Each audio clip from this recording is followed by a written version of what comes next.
guys, welcome back. Today's video is going to be the last video in my wedding planning series, and for those of you who don't know, I got married in September and I did a wedding planning series kind of behind the scenes of the whole planning process, and I owe you guys a video because the wedding was about a year ago and I wanted to make this last video and kind of talk about do's and don'ts, my experience, and just tips on what you can do to make your wedding day special. If you guys want to see the wedding planning series, I'll definitely link the playlist down below so you guys can check it out, but I talk about everything from my dress shopping to the venue, just about everything, so you guys can check it out if you want. So number one is health, and I know this is probably obvious, but eating healthy, sleeping enough, and also exercising regularly can make such a big difference. Not only with the way you look, but also your stress level, your skin is gonna look amazing. So drink lots of water. If you can, I recommend juicing maybe 2 weeks before the wedding.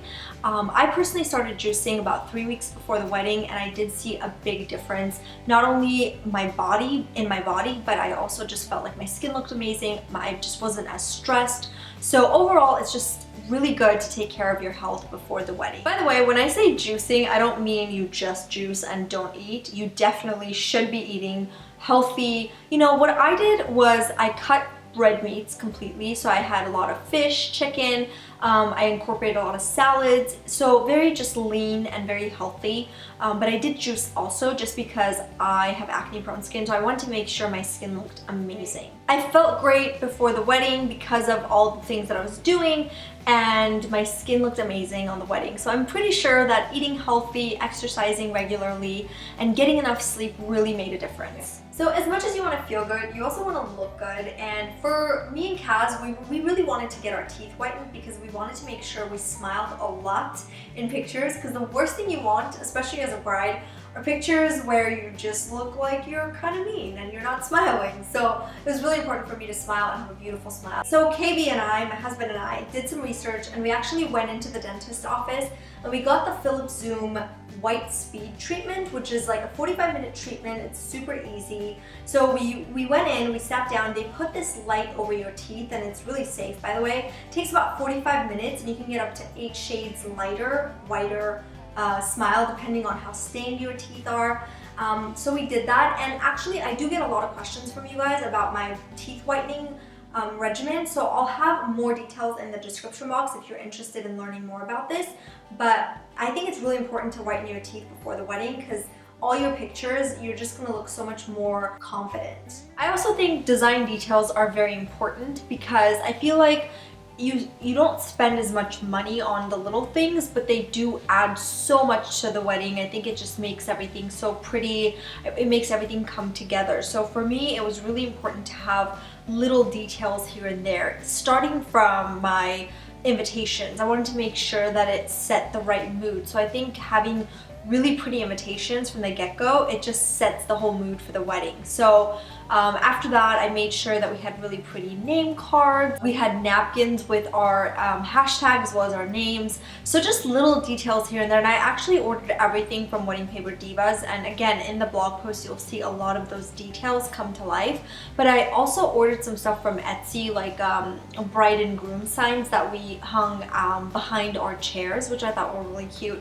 And it really photographed well. So I just feel like little things here and there that you can buy on Etsy or Wedding Paper Divas or whatever site you go on, it just really does make your wedding come to life, and it's like little details that people pay attention to. Next, we're going to talk about the wedding dress, which is probably one of the most important things. You want to pick up your dress at least 1 week before your wedding. A lot of places, for some weird reason, give it to you like a few days before the wedding, and I just think that's insane. I personally got my dress 1 day before my wedding, and it was the worst thing I could have done because the dress ended up being big on me, because even after all the alterations, going back and forth, they just couldn't get it right.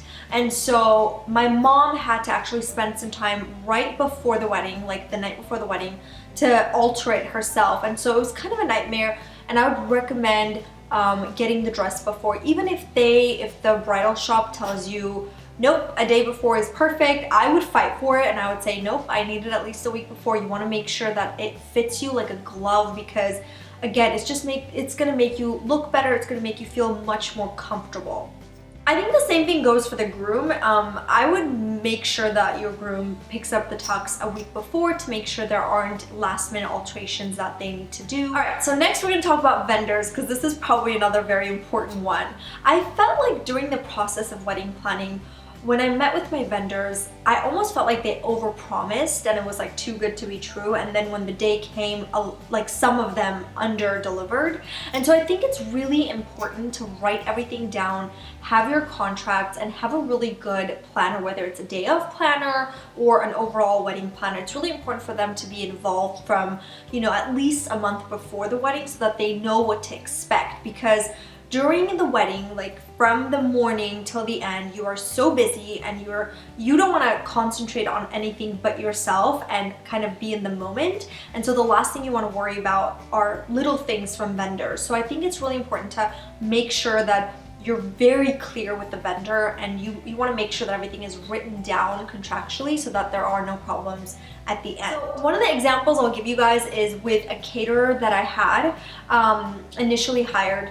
We had a set menu, and about a week before the wedding, she wanted to change the menu, and we kind of freaked out because it was literally 1 week before the wedding and we did not want to change the menu. We were really set on our menu, so we had to change the caterer 1 week before the wedding, so it was very stressful.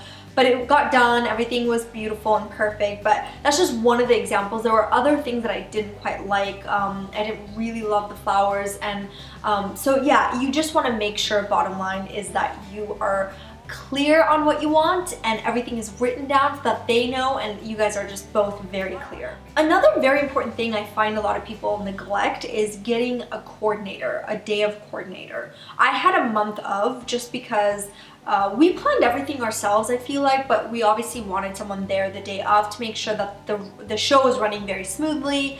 And so we hired somebody for the month of, and she was just phenomenal. Like, she helped us so much. She made sure that everything was there on time. She made sure that things, you know, little things that the vendors were trying to change last minute, she was like, no, the contract says this, you gotta do this.